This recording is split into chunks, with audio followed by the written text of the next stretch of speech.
World second coldest place यानी कि दुनिया का दूसरा सबसे ठंडा इलाका यानी कि Dras. Hello guys, welcome back to my new vlog. दोस्तों आज मैं आप सभी के लिए एक ऐसी वीडियो लेकर सामने आया हूँ कि आपको एक अलग ही अद्भुत एक नज़ारा देखने को मिलेगा। और वो नज़ारा ऐसा नहीं कि आपको कोई प्राकृतिक नज़ारा देखने को मिले, वो नज़ारा कुछ ऐसा देखने को मिलेगा कि मैं आप सभी को इतनी बर्फ़ जो है वो दिखाने वाला हूँ, जो कि एक तरीके से रेगिस्तान की रेत से इमेजिन कर लीजिए कि रेगिस्तान की रेत से लेकर जिस तरह रेत होती है हल्की हल्की बिल्कुल स्मूथ सी, ऐसे ही उस इलाके में बर्फ़ पाई जाती है और वो ठंड के इलाके में काफ़ी ज़्यादा पाई जाती है। तो चलिए आज मैं आप सभी को दुनिया की दूसरी सबसे ठंडी जगह के बारे में बताने वाला हूँ, यानी इस प्लेस के बारे में मैं आप सभी को बताने वाला हूँ कि यहाँ पर लोग किस तरह से रहते हैं। और ये जगह बल्कि और कहीं नहीं, इंडिया में ही है, अपने भारत देश में ही ये जगह है, जो कि दुनिया की दूसरी ऐसी जगह बन चुकी है जो कि काफ़ी ज़्यादा ठंड से भरी हुई रहती है ठंड के टाइम पर। तो यहाँ पर आप सोचने वाली बात ये है कि अब जब ये इतनी ठंड वाले इलाके में है कि भाई पूरी दुनिया में दूसरी ऐसी जगह बन चुकी है ये, तो यहाँ पर भारतीय लोग कैसे रहते हैं, भारतीय लोग यहाँ पर कौन से ऐसे कपड़े पहनते हैं जो उन्हें ठंड नहीं लगती, ऐसा क्या पकवान वो खाते हैं जिनसे उनका पूरा ठंड का समय जो है, पूरा विंटर सीजन जो है वो कट जाता है, और साथ ही वो कैसे अपने घरों से बाहर निकलते हैं, क्या क्या चीज़ें करते हैं, कैसे अपना दिनचर्या शुरू करते हैं, ख़त्म करते हैं, इन सभी से जुड़ी जितनी भी जानकारी है वो मैं आप सभी को आज के एक व्लॉग में देने की कोशिश करूँगा, कि जिससे कि भाई ठंड का समय आ चुका है, हमारे लिए भी ठंड का समय है और आपके लिए भी। तो अब सबसे बड़ी बात यही निकल कर आती है कि ठंड में घूमने फिरने जैसी जगहें कौन सी है। तो इसीलिए ही मैं आप सभी के लिए ये वीडियो लेकर आया हूँ। और आपको लग रहा होगा कि ये कोई घूमने फिरने वाली जगह नहीं है, नहीं, ये घूमने फिरने वाली जगह भी है। यहाँ पर आप कई ऐसी जगहें हैं जिन पर आप घूम फिर सकते हैं, क्योंकि ये एक टूरिस्ट प्लेस भी है, लेकिन टूरिस्ट प्लेस के साथ साथ ये एक सोचने विचार वाली जैसी बातें भी हैं कि भाई ये जगह पर लोग रहते कैसे हैं। तो ये जो आज की वीडियो है ये कुछ इन्हीं टॉपिक्स पर रहने वाली है, इनसे जुड़ी जितनी भी जानकारी है वो मैं आप सभी को आज देने वाला हूँ। तो जानते हैं दुनिया का सबसे ठंडे इलाके के बारे में। जिस जगह के बारे में मैं आप सभी को बताने की कोशिश कर रहा हूँ वो जगह है द्रास। और ये जगह जो है ये एक तरीके से पूरे देश में, पूरे वर्ल्ड में एक तरीके से ये दूसरी जगह है जो कि सबसे ज़्यादा ठंडे इलाकों से भरा हुआ है। वर्ल्ड सेकंड कोल्डेस्ट प्लेस के नाम से ये द्रास जो जगह है वो जानी जाती है। अब आप सभी के मन में ये सवाल उठ रहा हो कि ये द्रास जो जगह है ये रियल में है कहाँ पर। तो ये आपको एक बार क्लियर किया जाए कि ये अपने भारत देश में अगर हम देखें तो ये कहाँ पर है। क्या ये जम्मू में है, क्या ये लद्दाख में है, क्या ये उत्तराखंड में है, क्योंकि ठंडे इलाके यहीं हैं, क्या ये हिमाचल में है। तो ये रियल में है कहाँ पर, ये आपको बताते हैं। ये जो जगह है ये लद्दाख के कारगिल ज़िले में स्थित है। आपको याद होगा कारगिल एक ऐसा नाम जो कि एक तरीके से काफ़ी विश्व युद्ध के नाम से जाना गया था। एक कारगिल युद्ध एक ऐसा युद्ध था। जी हाँ, हम बात युद्ध की नहीं बल्कि हम बात कर रहे हैं एक कोल्डेस्ट प्लेस के बारे में। लेकिन ये जो जगह है ये कारगिल से ही जुड़ा हुआ है, ये कारगिल के नज़दीक है, इसलिए कारगिल का नाम जो है वो निकल कर इससे सटैक है, इसलिए ये नाम निकलकर सामने आता है कारगिल, क्योंकि ये जगह जो है ये लद्दाख के कारगिल ज़िले में स्थित है। चलिए ये तो आप सभी को पता चल ही गया कि ये जगह कहाँ पर है। अगर हम बात करें कि ये समुद्र तल से इसकी ऊंचाई कितनी है, तो एक तरीके से समुद्र तल की ऊंचाई से 3280 मीटर की ऊंचाई पर है। ये जो द्रास जगह है इस जगह को लद्दाख का प्रवेश द्वार भी कहा जाता है। और ये कई तरीके से द्रास जगह जो है ये लद्दाख के प्रवेश द्वार के नाम से भी जाना जाता है। और सबसे खास बात ये कि जिस बारे में बात कर रहे हैं, ठंड के बारे में बात कर रहे हैं, तो सबसे बड़ी बात तो भाई तापमान की आएगी कि भाई यहाँ तापमान कितना है, कि भाई उसी हिसाब से तो पता चलेगा कि रियल में यहाँ पर ठंड कितनी है। तो एक तरीके से मैं आप सभी को बता दूँ, यहाँ सर्दियों में तापमान जो है वो एक तरीके से -45 टेम्परेचर पर गिर जाता है। और एक तरीके से द्रास जो है वो बर्फ़बारी में काफ़ी मशहूर भी है। भाई क्यों ना हो, मशहूर जगह क्यों ना हो बर्फ़बारी को लेकर, यहाँ आए दिन बर्फ़बारी जो है वो लगातार पड़ती है। एक तरीके से स्नोफॉल जो है वो यहाँ पर आए दिन पड़ता है और जितनी भी मस्ती है वो सारी एंजॉय कर सके। इसलिए भाई बर्फ़बारी जो है यहाँ पर हर समय एक तरीके से सुबह सुबह शाम दिन में कभी भी हो सकती है स्नोफॉल। इसलिए ये जगह काफ़ी ज़्यादा ठंडी जगहों में से एक मानी जाती है। तो यहाँ पर बर्फ़बारी होना तो समान बात है। अब आप सभी को ऐसा लग रहा होगा कि ये जो जगहें हैं, ये मैंने आप सभी को ठंडी जगहों के बारे में बताया, कितना तापमान है, क्या नहीं है, कितनी ऊंचाई पर है ये, कितना मीटर ऊंचा ये पूरा एरिया बना हुआ है, साथ ही ये कारगिल ज़िले में स्थित है। लेकिन अब मैं आप सभी को बताऊंगा कि यहाँ पर घूमने फिरने की जगहें जो है वो कौन कौन सी है। यहाँ पर अगर आप आते हैं तो यहाँ आप कैसे कैसे कौन कौन सी जगहों पर जो है वो घूम सकते हैं, टूर कर सकते हैं। तो उनमें से कई ऐसी जगहें हैं जिनका नाम मैं आप सभी को बता देता हूँ, जैसे कि यहाँ पर Drass war memorial, Manman top, Mulbekh मठ, साथ ही यहाँ पर मीना मार्ग के साथ और। लेकिन अब आपको बताते हैं कि द्रास में आने का, जैसे द्रास घूमने का सबसे अच्छा समय कौन सा है, एक तरीके से जिसमें सबसे ज़्यादा पर्यटक जो है वो कहीं हद तक आते हैं। तो वो जून से सितंबर तक का महीना जो है वो देखा जाता है। लेकिन जो स्नोफॉल और जो काफ़ी ज़्यादा भरपूर बर्फ़बारी जो माहौल देखने को मिलता है वो नवंबर से ही शुरू हो जाता है और दिसंबर जनवरी तक चलता है। और ऐसी भरपूर बर्फ़बारी जो होती है वो बहुत ही इनक्रेडिबल होती है, सोचने लायक होती है कि भाई इतनी सोच से भी परे होती है कि इतनी बर्फ़ जो है वो यहाँ पड़ती होगी। तो वो चीज़ें तो मैं अभी आप सभी को वीडियो के लास्ट तक में बताऊंगा कि किस तरह से बर्फ़ होती है, और इन सभी से जुड़ी जितनी जानकारी है वो मैं आप सभी को इस चीज़ के बारे में वीडियो के एंड तक बताने की कोशिश करूँगा।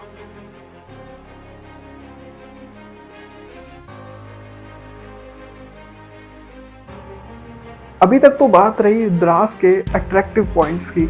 क्या आपको पता है कि यहाँ से जुड़े, यहाँ पर रहने वाले जो पीपल्स हैं, जो लोग यहाँ पर रहते हैं, जो जिनका यहाँ पर निवास है, जो कई सालों से यहाँ पर रह रहे हैं, वो किस तरह से यहाँ रहते हैं, किस तरह से अपना दिनचर्या जो है वो बिताते हैं।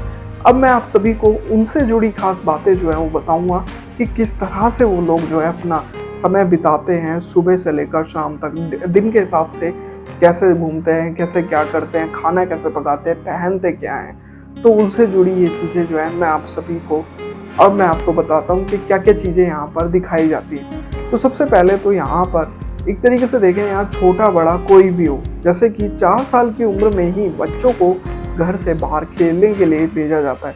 सर्दियों के दौरान आंगनों में एक तरीके से 5 से 10 फीट तक बर्फ़ होती है। अगर हम देखें 5 से 10 फीट का बंदा कितना हाइट का होगा, तो उतनी हाइट की बर्फ़ जो है वो जमी रहती है 4 से 5 साल के बच्चे के लिए। कि भाई 4 से 5 फीट का इंसान भी अगर खड़ा होगा ना, तो अगर उसके सामने बच्चा लाकर खड़ा करें तो उसकी हाइट कितनी होगी 4 साल के बच्चे की। उसके लिए इतनी फीट की बर्फ़ तो बहुत ही अमेजिंग है एक तरीके से, कि बिल्कुल बच्चों को बर्फ़ में ढक देने जैसी वाली बात है।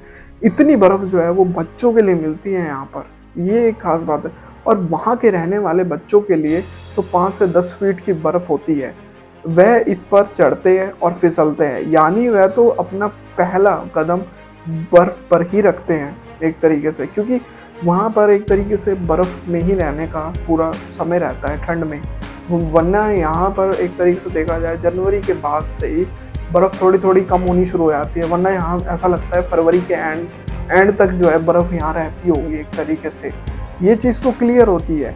लेकिन जिस तरह से बताया जाता है कि बच्चों के कदम जो है वो बर्फ़ पर ही पड़ते हैं, यहाँ बच्चे जो हैं ज़्यादातर इग्लू, स्नोमैन और अन्य स्कल्पचर बनाकर खेलते पाए जाते हैं।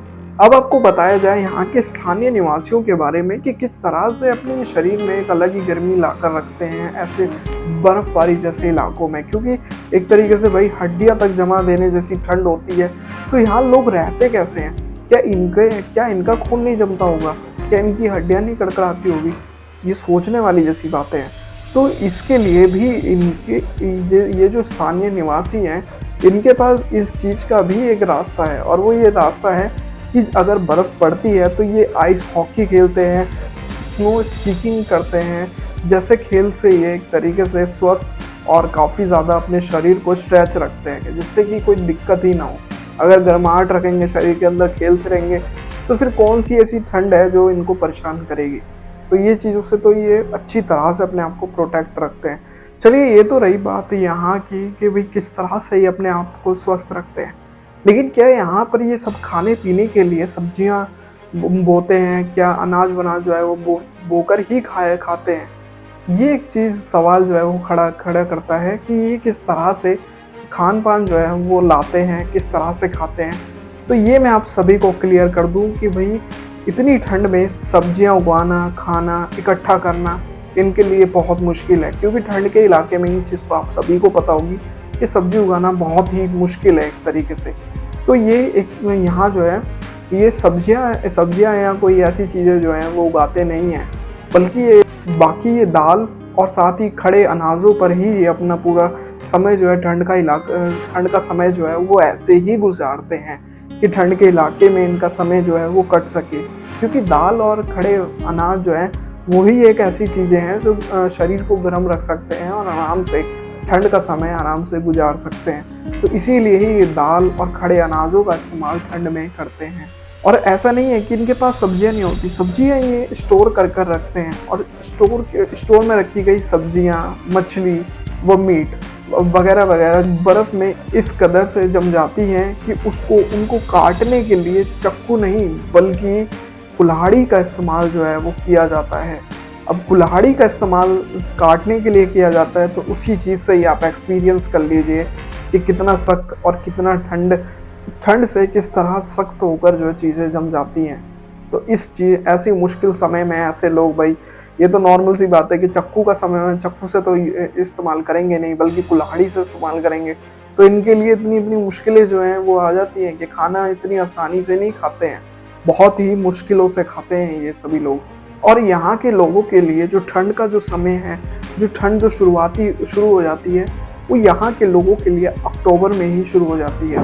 और ये लोग अक्टूबर में शुरू होने से ठंड से ही जो है ये अपनी प्लानिंग शुरू कर देते हैं। और वो ये प्लानिंग है कि किस तरह से ये खाना पीना बचा सकें, किस तरह से स्टोर कर सकें। तो ये चीज़ें जो हैं ये अभी अक्टूबर से ही शुरू कर देते हैं। जैसे कि यहाँ पर सब्जियों को स्टोर करना, दाल और खड़े अनाजों को स्टोर करना, साथ ही यहाँ पर जो भी सामान है उन सभी को जमा करना शुरू कर देते हैं। चलिए, अभी तक तो बात रही खाने पीने की कि क्या क्या चीज़ें खाते हैं, क्या क्या चीज़ें नहीं खाते हैं, किससे अब गर्माहट रखते हैं और क्या क्या चीज़ें यहाँ के लिए उपयोग में लाई जाती है। जैसे मैंने आप सभी को बताया कि दाल और खड़े अनाज जो है वो सबसे ज़्यादा उपयोग में लाए जाते हैं ऐसी ठंडे इलाकों के लिए। ये चीज़ तो क्लियर होती है। अब सबसे बड़ी बात ये कि भाई इतने ठंड वाले इलाके में कि जब -45 डिग्री में ये सब क्या पहनते हैं, ऐसे कौन से कपड़े पहनते हैं जिनसे इनको ठंड का बिल्कुल भी एहसास जो है वो नहीं होता है। तो वो मैं आप सभी को बताऊं कि ये जो कपड़े जो पहनते हैं ये एक तरीके से फैरन होते हैं, यानी कि ये ओवरकोट जो होता है ना, एक बड़ा सा ओवरकोट जो है वो पहनते हैं जिससे कि खुद को गर्म रख सके, और साथ ही ये कांगड़ी का भी इस्तेमाल करते हैं। अब मैं आप सभी को कुछ ऐसी बातें बताता हूँ जिसको सोचकर आप सभी कहेंगे कि ये कैसे हो सकता है, क्या ये सच में है? तो जी हाँ, मैं आप सभी को ये चीज़ बताता हूँ कि यहाँ जो बर्फ़ का जो सिलसिला है वो इतना ही नहीं है कि वो 4 फीट जितनी बर्फ़ जम जाती है, इतनी जम जाती है, नहीं। एक तरीके से एक मंजिला बर्फ़ जो है वो जम जाती है। एक मंजिला अगर बर्फ़ हम इमेजिन कर देखें तो एक मंजिला कितनी बर्फ़ होती है। और जब ऐसे इलाके में एक मंजिला बर्फ़ जम जाए तो वहाँ के रहन सहन वाले लोगों के लिए, स्थानीय निवासियों के लिए वो कितनी मुश्किलें खड़ी कर देती हैं। तो ये चीज़ें अब मैं आप सभी को बताता हूँ कि किस तरह से इतनी बर्फ़ में रहकर ये लोग कैसे अपना समय काटते हैं। वहाँ के स्थानीय निवासी बताते हैं कि पहली मंजिला तो बर्फ़ में ही दब जाती है, पर हम मिलना नहीं छोड़ते। उसके लिए भी इन्होंने बहुत तगड़ा रास्ता जो है वो निकाल रखा है, और वो ये रास्ता ये कि एक दूसरे के घर में जाने के लिए आइस टनल बना देते हैं, जिससे कि खान पान और खेलने के जरिए खुद को इतना फिट रख सकें कि भाई ठंड का इतना सा भी एहसास ना हो। तो इस चीज़ के लिए ये इस चीज़ का इस्तेमाल करते हैं। और ठंड के लिए एक तरीके से देखें इतना फिट ही अपने आप को इसलिए रखते हैं कि डॉक्टर की ज़रूरत ही ना पड़े। लोग घरों में पैरासिटामोल तक नहीं रखते हैं। क्यों? क्योंकि एक तरीके से देखा जाए अगर इस ऐसे समय में अगर ये दवाइयों के सहारे रहेंगे तो इनके लिए रहना बहुत मुश्किल हो जाएगा। और ऐसे समय में अगर इनको कोई दिक्कतें आती है, अगर ये फिट नहीं है शरीर से और बर्फ़बारी पड़ रही है और इतनी बर्फ़ में ये डॉक्टर तक के पास जाना इनके लिए बहुत मुश्किल है। तो इसलिए ये अपने आप को इतना फिट रखते हैं कि इनको डॉक्टर की ज़रूरत ही ना पड़े ऐसे समय में। ये इसीलिए ही अपने आप को इसलिए इतना फिट कर चलते हैं। ये बात तो यहीं कहीं क्लियर होती है। साथ ही पहले के घर जो है इनके मिट्टी के हुआ करते थे। पहले के इनके जो पूर्वज थे वो मिट्टी के घर में रहते थे और आप सभी को ये चीज़ तो पता ही है कि मिट्टी के घर कितने ठंडे होते हैं। और मिट्टी के घर जब उस टाइम में होंगे और उस टाइम जब बर्फ़ पड़ती होगी तो वो मकान जो है वो कितने ठंडे हो जाते होंगे। ये चीज़ तो आप सभी को पता ही है। अब इन्होंने बताया कि पहले इनके जो पूर्वजों के घर थे वो मिट्टी के बने होते थे तो प्राकृतिक आइसोलेशन भी मिल जाता था। अब क्या है कि अब समय बदल गया है। अब कई ऐसे घर होंगे इनके जो कि इन्होंने काफ़ी अलग-अलग आर्किटेक्ट करके जो है अपने घर जो है वो तैयार किए होंगे। किसी के घर में कांच की खिड़कियाँ होंगी, किसी में कुछ। अब जो है इनके घर में बड़े-बड़े कांच की खिड़की लग गई हैं। तो इन्होंने जो है ये चीज़ें बताई हैं यहाँ के स्थानीय निवासियों ने कि इनके पहले पूर्वजों के जो घर थे वो मिट्टी के हुआ करते थे और जो मिट्टी के घर थे वो आप सभी को पता ही है कितने ठंडे होते हैं कितने नहीं। और जब ऐसे समय में बर्फ़ जब पड़ेगी इतनी फीट तक तो वो मकान जो घर जो है वो गर्म कैसे होंगे, वो उल्टा और ठंड में और ठंडे हो जाते होंगे। ये चीज़ तो यहाँ क्लियर होती है। लेकिन अगर हम अभी की बात करें तो अब क्या है कि अब जब भाई समय बदल गया है और एक तरीके से आर्किटेक्ट बदल गए, समय बदला है, घर बार की बनावट जो है वो बदल चुकी है। अब इनके घर में क्या है कि कांच की खिड़कियाँ हैं और कांच की खिड़कियों से धूप जो है सीधा इनके घरों में आती है और धूप जो है वो सीधा घरों में आती है तो गर्मी जो है वो बरकरार रहती है। अब गर्मियों से क्या है कि इनके घर में आराम से अपनी सूरज की गर्मियाँ जो हैं वो आराम से स्टोर कर सकते हैं, जिससे कि शाम तक भी अगर धूप ना आए इनके घरों में तो ये आराम से इनके घरों में कोई दिक्कतें नहीं आती है। इसीलिए ही ये अब का जो समय है वो ये चीज़ें बताते हैं कि कांच के यहाँ जो मकान हैं, जो यहाँ खिड़कियाँ हैं, उनका कितना ज़्यादा उपयोग में लिया जाता है। ये कांच की जो खिड़कियाँ हैं, खिड़कियाँ लगने से गर्मी स्टोर रहती है और शाम तक बनी रहती है, जिससे कि इनको कोई दिक्कतें भी ना हो और ये अब एक तरीके से थोड़ा समर जो गर्म जो मौसम है वो थोड़ा सा इकट्ठा कर सके। तो इस चीज़ की कोशिश जो है ये बहुत करते हैं और हर समय जो। और साथ ही अब ये सवाल मन में ये आता है कि जब इतनी ठंड यहाँ पर पड़ती है तो यहाँ पर पानी का क्या इस्तेमाल होता है, ये नहीं होता है। यहाँ अगर देखें तो बिल्कुल ही नॉर्मल लोग जो हैं वो रहते हैं और कई जगहों पर नलकों का इस्तेमाल गाँव में बहुत होता है। ये चीज़ तो आपको पता ही होगा कि नलकों के पानी जो है वो यहाँ पर आते हैं और कई ऐसी जगहें होती हैं कि ठंडे जगहों पर गर्म पानी भी आते हैं। ये चीज़ें आपको पता होंगी। तो कई ऐसी यहाँ पर भी जगहें हैं जो नलकों से पानी आता है, जिससे कि ये एक बार में ही 3-4 कैन जो है वो इकट्ठी भर लेते हैं और अपने 2-4 दिन जो है आराम से काटने के हिसाब से जितने दिन ये काट सकते हैं और जितने इनके पास बर्तन हैं उतने ही ये पानी जो है वो भर लेते हैं, स्टोर कर लेते हैं और अपने घरों में ले जाया जाता है, जिससे कि अपना एक तरीके से एक हफ्ता जितने भी समय बिता सकें पानी के लिए, वो ये यहाँ पर इस तरह से पानी का इस्तेमाल करते हैं। और आपको पता ही है जब ऐसा मौसम होगा तो पानी का कितना अहमियत जो है वो बढ़ जाएगी। हर एक चीज़ों के लिए ये पानी ऐसा नहीं कि जैसे नॉर्मल घरों में पानी फेंक देते हैं, 2 मिनट में बहा देते हैं। इनके लिए उस टाइम पानी की वैल्यू एक तरीके से पैसे से बढ़कर हो जाती है, क्योंकि उस टाइम ठंड इतनी होती है और पानी अगर ना मिले एक हद तक तो इनके लिए कितना ज़रूरी हो सकता है। खाना खाने के लिए भी पानी की ज़रूरत इनको पड़ेगी, बाकी नहाने बाथरूम जो भी चीज़ों की ज़रूरत जो है खाने के लिए, इन सभी को पानी की ज़रूरत है। तो इसीलिए यहाँ पर इनके लिए पानी की बहुत ज़्यादा ज़रूरतें जो है वो यहाँ पड़ जाती है। और एक ख़ास बात एक और ये है कि जो यहाँ पर रहने वाले बुज़ुर्ग हैं, अगर हम देखें बुज़ुर्ग जो हैं वो काफ़ी लंबा समय जो है वो तय करते हैं अपने जीवन में, पता नहीं कितनी सेंचुरी जो है वो एक हद तक निकाल। तो अगर ये चीज़ें देखें तो यहाँ के जो बुज़ुर्ग हैं, यहाँ रहने वाले जो बुज़ुर्ग हैं, उन्होंने यहाँ पर कितना टेम्परेचर सहा होगा अपने टाइम पर। अपने टाइम से लेकर अभी तक, तो सबसे ज़्यादा इन्होंने समय जो झेला है, इन यहाँ पर रहने वाले जो बुजुर्ग हैं उन्होंने अपना एक्सपीरियंस ये बताया कि हमने यहाँ पर इतनी ठंड जो है वो एक्सपीरियंस कर रखी है कि आप सोच भी नहीं सकते। अगर आप सभी को बताऊं तो -65 डिग्री टेम्परेचर में जाकर भी इन यहाँ के बुजुर्गों ने अपना समय जो है वो ऐसे बिताया है कि यहाँ एक तरीके से 6-6 महीने इतनी बर्फ़ पड़ जाती है और इनके लिए कहीं जाना आना इतना मुश्किल हो जाता है। और अगर 65 डिग्री टेम्परेचर अगर हो जाए तो आप एक तरीके से एक्सपीरियंस ही कर सकते हैं कि कितना मुश्किल हो जाता होगा। उन्हीं मुश्किलों से निकल कर जो है ये अपना समय 6-6 महीने जो हैं वो ऐसे ठंडे इलाके में गुजारते हैं। और यही एक आसान बात नहीं है, एक और बात भी है साथ ही ये कि यहाँ जो रहने वाले जैसे कि मिडिल क्लास जो लोग हैं यहाँ पर, वो ही यहाँ सबसे ज़्यादा पाए जाते हैं, वो ही यहाँ पर रहते हैं। जैसे जिनके पास अच्छा खासा पैसा है, अच्छा खासा वो अपना समय जो है 6 महीने कहीं और बिता सकते हैं, तो वो इतनी बर्फ़ से निकल कर दूसरे जगह पर चले जाते हैं 6 महीने के लिए कि वो अपना समय जो है वहाँ बिता सके।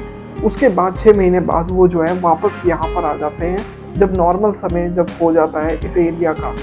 तो ये चीज़ भी काफ़ी मायने हैं यहाँ पर कि जो नॉर्मल लोग हैं, मिडिल क्लास लोग हैं, वो कहाँ जाएंगे इस चीज़ को छोड़कर, अपनी जगह को छोड़कर, अपनी भूमि को छोड़कर। तो इसलिए वो लोग जो हैं इतनी ठंड में भी अपना समय वहीं सहा है। इसीलिए ये लोग जो हैं बर्फ़ के अनुसार, जितनी बर्फ़ पड़ेगी, जितनी डिग्री में टेम्परेचर जाएगा, उसी हिसाब से ये लोग अपने शरीर को उतना ही उसी बर्फ़ के अनुसार ढाल लेते हैं कि जिससे कि इनको कोई दिक्कतें ना आए शरीर में। उतनी ही एक्टिवनेस, उतनी ही गर्माहट जो है वो शरीर में लाते हैं कि जिससे कि काम कर सकें, साथ ही साथ खाने पीने का और भी कई सामान जो है वो ला सकें।